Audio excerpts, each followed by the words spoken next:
भौतिक भूगोल के अंतर्गत मैंने जो एक नया विषय लिया है, पृथ्वी की आंतरिक संरचना, internal structure of the earth.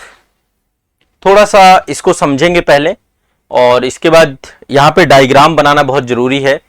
इससे डायरेक्टली क्वेश्चन प्री में भी आते हैं और मेंस में भी क्वेश्चन पूछा जाएगा। ठीक है, प्रीलिम्स के लिए भी ये टॉपिक इंपॉर्टेंट है और मेंस के लिए भी ये टॉपिक इंपॉर्टेंट है। और इसके बाद जो अन्य बहुत सारे कॉन्सेप्ट हैं जो इस टॉपिक पर बेस्ड हैं, उसके बाद हम उन्हें करेंगे। जैसे ज्वालामुखी है ना, ज्वालामुखी हो गया, सुनामी हो गया, भूकंप हो गया, ऐसी कई सारी जो गतिविधियां हैं, जब आप एक बार पृथ्वी की आंतरिक संरचना को समझ लेंगे, इसके बाद जो है उनको भी अच्छे से समझ लेंगे। ठीक है, देखिए पृथ्वी की आंतरिक संरचना आज भी देखा जाए तो रहस्य बनी हुई है। कुछ आधारों पे हम पृथ्वी की आंतरिक संरचना को वैज्ञानिकों ने पता करने का प्रयास किया है। ठीक है, धरातल के अंदर, देखिए धरातल के ऊपर रहते हैं हम कहां रहते हैं? यहां पर, इस सेक्शन पे, धरातल के ऊपरी हिस्से पर रहते हैं आप सभी। ठीक है, कहां पे रहते हैं? धरातल के ऊपरी हिस्से पर। अच्छा, ये चीज बहुत सारे बच्चों को कंफ्यूजन होता है, कुछ को लगता है हम अंदर रह रहे हैं। नहीं, हम अंदर नहीं रह रहे, हम धरातल के ऊपरी हिस्से पर रह रहे हैं। यहां पर, ये जो आपका ऊपर का हिस्सा है, यहां पर रह रहे हैं। नीचे जैसे जैसे हम जाते हैं तो गर्म चट्टाने हैं। नीचे आज तक कोई नहीं गया है, पृथ्वी की आंतरिक संरचना में नीचे आज तक कोई नहीं गया है। आंतरिक संरचना के बारे में वैज्ञानिकों ने पता लगाया है कई सारे अप्रत्यक्ष साधनों से। ठीक है, इनडायरेक्ट सोर्सेस से वैज्ञानिकों ने पता किया। वैसे इस पे एक मूवी बनी है, आप लोग देखना चाहें तो वो मूवी देख सकते हैं। द कोर एक मूवी बनी है जो कि पृथ्वी की आंतरिक संरचना को उसमें दिखाया गया है, उस मूवी में। ठीक है, वो भी एक तरीके से देखा जाए तो मतलब एक इल्यूजन है ना, उस तरीके से उसको फिल्मांकन किया गया है। आपको पता है एक सिनेमा की स्वतंत्रता अलग ही होती है, तो सिनेमा कहीं भी जा सकता है, किसी भी तरीके से चीजों को एज्यूम कर सकता है। अब देखिए पृथ्वी की आंतरिक संरचना की बात करें तो आप सभी जानते हैं कि 3 प्रमुख भाग हैं पृथ्वी की आंतरिक संरचना में। एक तो भूपर्पटी है, दूसरा मेंटल है, तीसरा कोर है। ठीक है, मैं आज जो है आपको इन्हीं के बारे में थोड़ा सा डिटेल से समझाना चाहूंगा, लेकिन पहले मैं आपको साधन बनाना चाहूंगा कि टोटल कुछ वैज्ञानिकों ने जब इसके बारे में पता लगाने की कोशिश की तो 3 साधन हैं, 3 तरीके हैं। 3 तरीके से पृथ्वी की आंतरिक संरचना को बारे में पता किया जा सकता है। पहला है अप्राकृतिक साधन, पहला है अप्राकृतिक या भौतिक साधन। अप्राकृतिक साधन, अप्राकृतिक साधन में 3 महत्वपूर्ण चीजें आती हैं। सबसे पहला है घनत्व, पृथ्वी की डेंसिटी। पृथ्वी के घनत्व का अध्ययन किया वैज्ञानिकों ने और पाया कि जैसे जैसे हम पृथ्वी में नीचे की तरफ जाएंगे तो पृथ्वी का घनत्व क्या है? बढ़ता जाएगा। पृथ्वी का औसत घनत्व कितना है? 5.5 मिलीग्राम प्रति घन सेंटीमीटर। पृथ्वी का घनत्व के बारे में पता किया और जैसे जैसे हम पृथ्वी में नीचे जाते हैं घनत्व आपका बढ़ता जाता है। पृथ्वी के आंतरिक क्षेत्र में कोर का घनत्व लगभग 13.5 प्रति घन सेंटीमीटर है। ठीक है, औसत घनत्व पृथ्वी का कितना है? औसत घनत्व, डेंसिटी, औसत घनत्व कितना है पृथ्वी का? 5.5 ग्राम प्रति घन सेंटीमीटर। ग्राम, ये ग्राम में है, सीजीएस में हम देख रहे हैं, ग्राम प्रति घन सेंटीमीटर।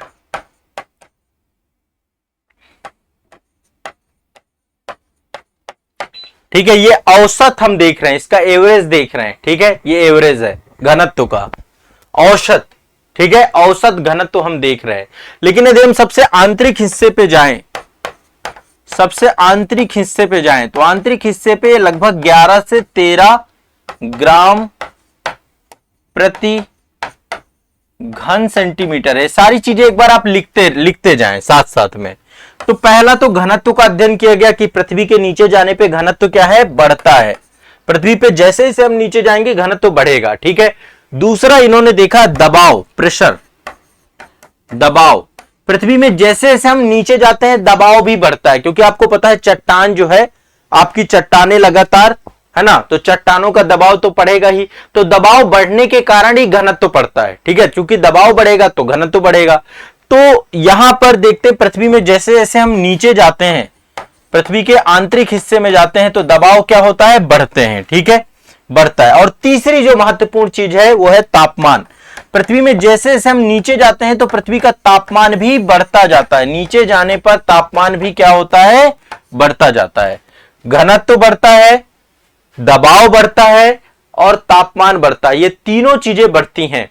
तो पहला कारण क्या है, अप्राकृतिक साधन, ठीक है, पहला कारण।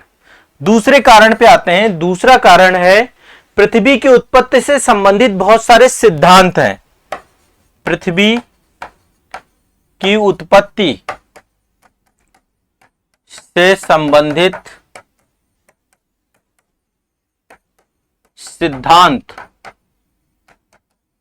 बहुत सारी थ्योरी हैं जो कि जो है बहुत सारे जो भूगर्भवेत्ता थे उनके द्वारा दी गई हैं, ठीक है। तो उसके बारे में मैं बाद में बात करूंगा, क्योंकि मैं डिस्कस करने लग जाऊंगा तो बहुत ज्यादा होगा, ठीक है। तीसरा है प्राकृतिक साक्ष्य। कुछ प्राकृतिक साक्ष्य भी देखने को मिलते हैं, जैसे कि कौन कौन से साक्ष्य देखने को मिलते हैं। ज्वालामुखी, ज्वालामुखी में तो आपको पता है कि जो मैग्मा है जब ऊपर आता है लावा के रूप में, तो ज्वालामुखी उद्गार से हमें पृथ्वी के अंदर की चीजें पता चलती है। अंदर की चीजें, पृथ्वी अंदर तरल अवस्था में है, ऊपर जो है लावा जब आता है। तो एक तो है ज्वालामुखी उद्गार, ज्वालामुखी से पता किया जा सकता है पृथ्वी के बारे में। ज्वालामुखी उद्गार, अंदर कैसी चट्टानें हैं, अंदर किस तरीके की संरचना हो सकती है, चट्टानें किस अवस्था में है, अंदर का टेम्परेचर क्या हो सकता है, इससे सब कुछ पता चल जाता है। दूसरा भूकंप विज्ञान से, भूकंप विज्ञान के साक्ष्य से, इन सभी आधारों पे, तीन आधार है, तीन आधारों से हमें पृथ्वी के आंतरिक संरचना के बारे में आइडिया लगता है, जानकारी प्राप्त होती है। तीन आधार है जिनसे हम पृथ्वी के आंतरिक संरचना के बारे में जानने का प्रयास करते हैं। अब देखिए यहां पर हम थोड़ा सा पृथ्वी की आंतरिक संरचना को बनाने का प्रयास करेंगे और मैं आपको थोड़ा सा यहां पे एक फैक्ट, कुछ प्रीलिम्स ओरिएंटेड फैक्ट्स आपको यहां पे लिखवाने का प्रयास करूंगा, ठीक है। मैं चाहूंगा कि आप लोग इनको जरूर से जरूर लिख लीजिए, ये मोस्ट इंपॉर्टेंट है, ये फैक्ट आपको जानने ही चाहिए। देखिए पृथ्वी की आंतरिक, ये तो देखिए पृथ्वी है, ठीक है। तो पृथ्वी का ये केंद्र बिंदु है, तो पृथ्वी के इस केंद्र बिंदु को, एक मिनट रुकिएगा, हाँ, ये पृथ्वी का केंद्र बिंदु है। तो हम मान लेते हैं इतने हिस्से को निकाल लेते हैं, जैसे लाइक एक पिज्जा है ना, पिज्जा की एक बाइट निकाल लिया है ना, तो ओवरऑल कुछ इस तरीके की संरचना निकल के आएगी। इसमें हम जानने का प्रयास करेंगे पृथ्वी की आंतरिक संरचना का रूप। ये सबसे नीचे का हिस्सा है, मूल बिंदु है, ये मूल बिंदु है ना, ये देखिए, ये आप देखिए, ये मूल बिंदु है ना, सबसे केंद्र वाला हिस्सा। तो हमने कुछ इस तरीके से आकृति निकाल ली है। अब देखिए पृथ्वी में तीन चीजें हैं, तीन लेयर हैं। पहला है क्रस्ट, मेंटल और कोर। आमतौर पे हम यही समझते हैं, ठीक है, बांट देते हैं क्रस्ट, मेंटल। सबसे ऊपर वाला हिस्सा क्रस्ट है आपका, सबसे ऊपर वाला हिस्सा क्या है, क्रस्ट। क्रस्ट को हिंदी में बोलते हैं भूपरपटी, क्या बोलते हैं, भूपरपटी। दूसरा हिस्सा है आपका मेंटल, मेंटल, और तीसरा हिस्सा आपका क्रोड, क्रस्ट, मेंटल, क्रोड, ठीक है। तीन भागों में बांटते हैं। अब ये जो क्रस्ट और मेंटल हैं, ये भी आपस में बटी हुई हैं। जैसे कि एग्जाम्पल के तौर पे, एक मिनट रुकिएगा, हाँ, अब आपका ये आप देख सकते हैं क्रस्ट भी आपका दो भागों में, ऊपरी क्रस्ट और निचला क्रस्ट, इसको भी दो भागों में बांट रहे हैं। अभी मैं आसान भाषा में आपको समझा रहा हूं। ऊपरी क्रस्ट, ऊपरी क्रस्ट और ये निचला क्रस्ट, क्रस्ट को भी दो भागों में बांट दिया। यही स्थिति कुछ मेंटल की है, ऊपरी मेंटल और निचला मेंटल, मेंटल और निचला मेंटल। आप भी बनाते जाइएगा, साथ साथ बनाते जाइएगा मेरे, ठीक है। और कोड भी कुछ इसी तरीके से दो भागों में बटा है, ऊपरी कोड और निचला कोड, निचला कोड, ठीक है। ये कुछ विभाजन है।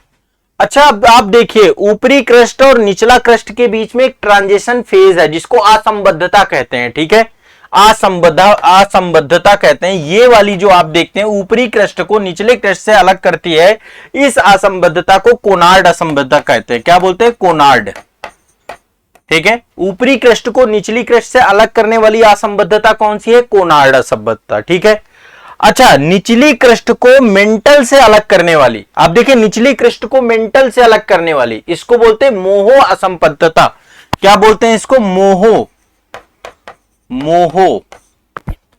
ठीक है, इसको मैं इधर लिख देता हूं, थोड़ा सा आपको ज्यादा क्लियर रहेगा। जितनी असंबद्धताएं हैं मैं एक तरफ लिख देता हूं, यहां पे ये है आपकी, ये है मोहो असंबद्धता। निचला क्रस्ट और ऊपरी मेंटल दोनों को आपस में अलग कौन सा कर रही है? मोहो असंबद्धता। ठीक है, इसके बाद ये आप देख पा रहे होंगे ऊपरी मेंटल को निचले मेंटल से अलग करने वाली असंबद्धता को बोलते हैं रेपटी। रेपटी असंबद्धता। क्या बोलते हैं? रेपटी असंबद्धता। ऊपरी मेंटल को निचले मेंटल से अलग करने वाली असंबद्धता क्या है आपकी? ठीक है, अब आप देखिए यहां पे निचला मेंटल को ऊपरी क्रोड से अलग करने वाली असंबद्धता का नाम है गुटेनबर्ग। गुटेनबर्ग। क्लियर है सभी को? ऊपरी मेंटल को माफ करिएगा, निचला मेंटल ऊपरी क्रोड से आपस में किससे अलग होता है? गुटेनबर्ग से। और यहां पर देखिए ऊपरी कोर निचले कोर से अलग होता है लेहमन असंबद्धता से। लेहमन असंबद्धता से अलग होता है। ठीक है, ये आपकी टोटल 5 असंबद्धताएं हैं जो कि इनके बीच में पाई जाती हैं। असंबद्धता का मतलब है ट्रांजिशन फेज। ठीक है, क्लियर है, स्पष्ट है सभी को? कोई दिक्कत तो नहीं है, बहुत सिंपल सा है ये। और ये आपको डायग्राम रट जाना है पूरा का पूरा। यहां पे लिखना चाहो तो आप लिख लो। कोनार्ड असंबद्धता क्या करती है? कोनार्ड असंबद्धता ऊपरी क्रस्ट को निचले क्रस्ट के बीच में पाई जाती है। ऊपरी क्रस्ट एंड निचले क्रस्ट के बीच में, निचला क्रस्ट के बीच में कौन सी असंबद्धता पाई जाती है? कोनार्ड असंबद्धता। ठीक है, मोहो असंबद्धता कहां पाई जाती है? निचला क्रस्ट एंड ऊपरी मेंटल के बीच में, ऊपरी मेंटल। ठीक है, रेपती कहां पाई जाती है?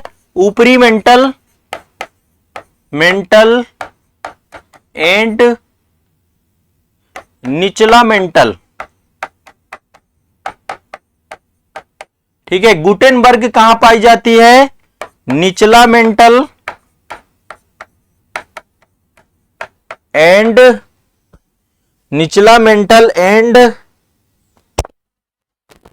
ऊपरी क्रोड। और लेहमन कहां पाई जाती है? ऊपरी क्रोड एंड निचला क्रोड। बताए कोई दिक्कत हो तो, किसी को कोई प्रॉब्लम हो? सिंपल एंड आसान।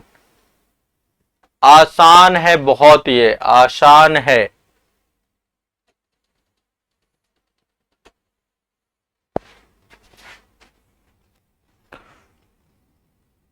सबको क्रिस्टल क्लियर है? इतना पहले रट जाना चाहिए सबको, इतना रट जाना चाहिए। अब एक चीज तो ये मैंने आपको बता दी, मैं देखो बहुत बेसिक से लेकर आपके लिए चल रहा हूं, हर चीज को बेसिक टू एडवांस लेवल पे लेके जाऊंगा। ठीक है, अब यहां पे एक चीज और देख लेते हैं। ये वाला क्लियर हो गया डायग्राम। ठीक है, ये डायग्राम क्लियर हो गया। अब आगे थोड़ा सा हम तत्वों की बात कर लेते हैं। क्रस्ट में जो आपके तत्व पाए जाते हैं भूपर्पटी में, क्रस्ट का मतलब भूपर्पटी, क्रस्ट में कौन कौन से तत्व पाए जाते हैं? तत्व सर्वाधिक पाई जाती है ऑक्सीजन, 46.8% ऑक्सीजन पाई जाती है। सबसे ज्यादा है ऑक्सीजन। ऑक्सीजन कितना है? 46.8% आपकी क्रस्ट में ऑक्सीजन पाई जाती है। उसके बाद पाई जाती है सिलिकॉन। इसका काम पड़ेगा अभी आपको जानने को। सिलिकॉन कितनी पाई जाती है? 27.7%। ठीक है, उसके बाद आपका क्या पाई जाती है? एल्युमिनियम। एल्यूमिनियम 8.1% एल्यूमिनियम पाई जाती है। ठीक है, इसके बाद लोहा चौथे नंबर पर है। क्रस्ट की बात कर रहे हैं केवल हम, पृथ्वी के ऊपरी हिस्से की क्रस्ट की बात, 5% लोहा पाया जाता है इसमें। ठीक है, और इसके बाद कैल्शियम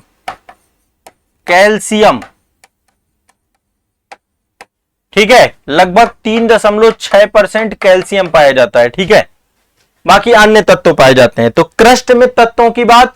अब यदि हम संपूर्ण पृथ्वी की बात करें, संपूर्ण पृथ्वी में तत्व,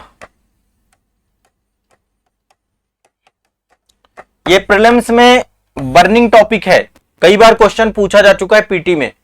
पृथ्वी में सबसे ज्यादा लोहा पाया जाता है पृथ्वी में, लेकिन वो लोहा कोर वाले हिस्से में सर्वाधिक पाया जाता है, मैं बाद में आपको बताऊंगा। ठीक है, कोर वाले हिस्से में सबसे ज्यादा लोहा पाया जाता है। कितना पाया जाता है? 35% लोहा, 35% लोहा पाया जाता है। इसके बाद ऑक्सीजन पाई जाती है पृथ्वी में। पूरी पृथ्वी की बात करें, संपूर्ण क्रस्ट, मेंटल कोर तीनों को मिला दिया, 30% ऑक्सीजन है। चट्टानों की बात कर रहे हैं। ठीक है, फिर है आपका सिलिकॉन। केवल क्रस्ट की बात करें तो क्रस्ट में सबसे ज्यादा ऑक्सीजन है। ठीक है, लोहा केवल 5% है, चौथे नंबर है, लेकिन पूरी पृथ्वी में सर्वाधिक लोहा है, फिर ऑक्सीजन है, फिर सिलिकॉन है। लगभग 15% के आसपास सिलिकॉन पाया जाता है। ठीक है, इसके बाद है मैग्नीशियम। मैग्नीशियम कितना है? लगभग 13% मैग्नीशियम पाया जाता है। और फिर निकेल पाया जाता है आपका, निकेल पूरी पृथ्वी में निकेल कितना है? 2.4%। ये संपूर्ण पृथ्वी में कौन कौन से तत्व पाए जाते हैं और क्रस्ट में कौन कौन से तत्व पाए जाते हैं, इससे क्वेश्चन बनता है, आपको ध्यान रखना है। सभी को क्लियर है क्या? सभी को, सभी लोग एक बार कमेंट जरूर करेंगे, बहुत जरूरी है चीजें। देखो, क्योंकि कंटेंट ये बहुत ही कंफ्यूजिंग है, बच्चों को नहीं समझ में आता है। ये तो दो चीजें मैंने आपको बता दी कि पृथ्वी में क्रस्ट में कहां पे से कौन कौन से तत्व हैं और संपूर्ण पृथ्वी में कौन कौन से तत्व हैं। दूसरा, आपको ये वाला डायग्राम रट लेना है, 2 से 3 बार इसको बनाना है।